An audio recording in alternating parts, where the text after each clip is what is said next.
Well, we always say retirement is a journey, one that you shouldn't have to navigate solo. So that is why every week here on The Right Path to Retirement, we turn to financial advisor Jimmy Lynn, certified financial planner and the founder of Right Path Wealth Management right here in Las Vegas. All right, Jimmy, let's jump right in to retirement spending for a little bit, because I feel like a lot of times retirees, they're inclined to ask the question, how much do I need to have saved? When really the question we should all be asking ourselves is, what do I need coming in every month to live the life I want in my retirement? So when we talk about how much you'll spend per month in retirement, the new average, according to an article from Yahoo Finance, is about $5,300 a month or $63,000 a year. So how much of that comes from Social Security and pensions? Because that's your starting point. And it seems like it should be pretty simple, but I'm wondering, is it really that easy, Jimmy? Can you break it down for us? Well, the funny thing is that that's probably the one question that as people come in, they don't have a good answer for. Mm-hmm. Everyone knows how much their account balances are and they have an idea of what their pension or Social Security is. But when we actually sit down, and you're right, Casey, that is the question, is how much do you want or need to spend? That's the last question I ask is, what type of income do you need in retirement? What are we looking to do?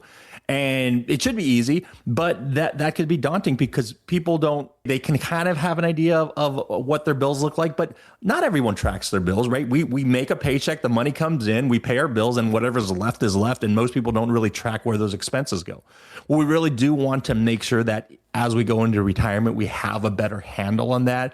And it's not just using some type of benchmark of the average person out there, because we're all different. Right. Our desires are different. Some of us want to take trips to Europe every year, and some of us just want to, go to see our national parks, which obviously is not as expensive. Mm-hmm. So depending on what your desires are, that's going to determine how much you actually want to spend in retirement. So I think it's really just, sitting down and making sure you understand what type of bills that you have. What are our fixed bills? If we have a mortgage, how long is that mortgage going to stay with us?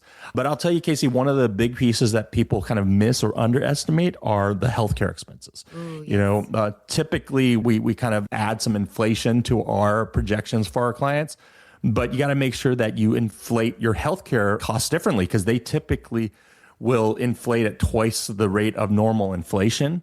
So we kind of take that out as a different line item, make sure we account for things like that. Another thing that we love to do is help people understand the different phases of retirement and how they spend their money. Because what we see is there's something called the go-go years, and that's probably the first 5 to 10 years of retirement where you are ready to take every trip, every cruise that you can fit into your schedule, because your body feels good. And I think that's the most valuable part of retirement. But as we get into the late 70s and early 80s, we kind of get into that slow go years where we're not taking as many trips just because our bodies can't necessarily handle that much activity. And then those final 5 to 10 years of our life where we have those no-go years and we're not really taking those trips anymore unless they're trips to the doctor, right? Because our health starts to deteriorate a little bit. So with those different phases of retirement, there's different spending habits. And I think that's really important because it can really dramatically impact how much you actually spend in retirement. If we're weighting everything equally, well, that's not reality. People oftentimes don't spend as much in those slow go and no go years. So why are we saving so much income for those years when we can spend it up front doing the more expensive things like traveling during those early years? So I think it's being intentional and thoughtful about that. And once you kind of have that plan in place, then we start looking at where is our income coming from. We have our guaranteed income sources. And if our guaranteed income sources like Social Security and a pension are not enough, then we got to create those paychecks. And we've talked about different ways of doing that.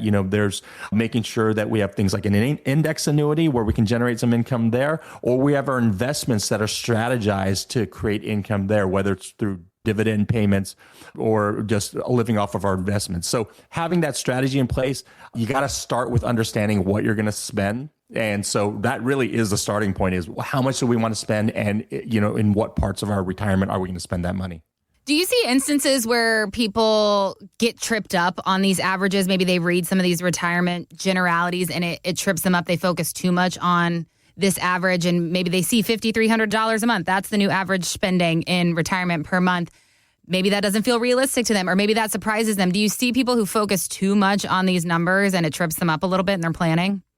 Well, what I see is that people just generally underestimate overall, whether it's looking at that average. And so that kind of creates a mental starting point, or it's just that they don't realize that as you get into retirement, you don't have your job occupying 40 to 50 hours of your week anymore. So now you go into retirement, you get so much more time on your hands, and people think, understandably so, when I retire, I just want to kind of relax. It's because they're busy with their 9 to 5 that they've been doing for the past 30 or 40 years, that they, in their mind, they know that as soon as they retire, they want to relax. They don't even want to think about trips and different activities because they're just so exhausted from their work. But after 6 months of that, you kind of get bored, and now your mind is active and like, I gotta take up this new hobby or take this trip, right? Yeah. So what I see is people truly just underestimating the amount of money that they're actually going to spend in retirement for all the fun stuff, which we always encourage, but then also what we talked about, underestimating how much healthcare actually costs. So I think that starting point will already, the national average, that already kind of paints a foggy picture because none of us are that national average. We're all our individual selves. And then just taking our own personal number and then underestimating it because we think our retirement is going to be static, which is not. It's going to be dynamic. And so as you get deeper into retirement, you just have more time on your hands and you got to fill your day. So we see people spending a lot.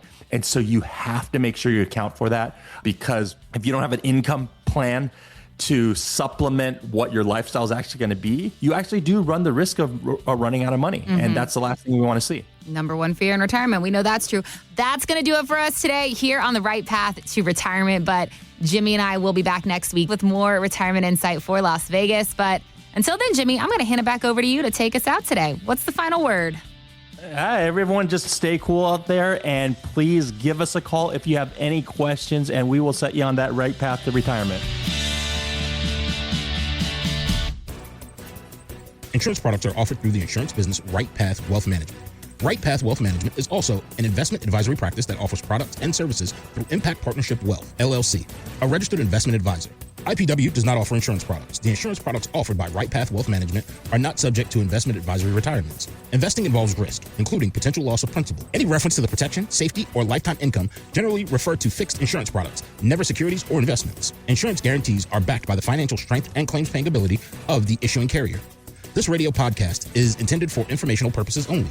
It's not intended to be used as the sole basis for financial decision, nor should it be construed as advice designed to meet the particular needs of an individual situation. Right Path Wealth Management is not permitted to offer, and no statement made during the show shall constitute tax or legal advice. Our firm is not affiliated with or endorsed by the U.S. government or any governmental agency. The information and opinions contained herein provided by third parties have been obtained from sources believed to be reliable, but accuracy and completeness cannot be guaranteed by Right Path Wealth Management. Market Guard is a firm that provides investment signals as well as portfolio allocation recommendations, wide variety of model portfolios. Market Guard does not offer advice or enter into fiduciary relationships.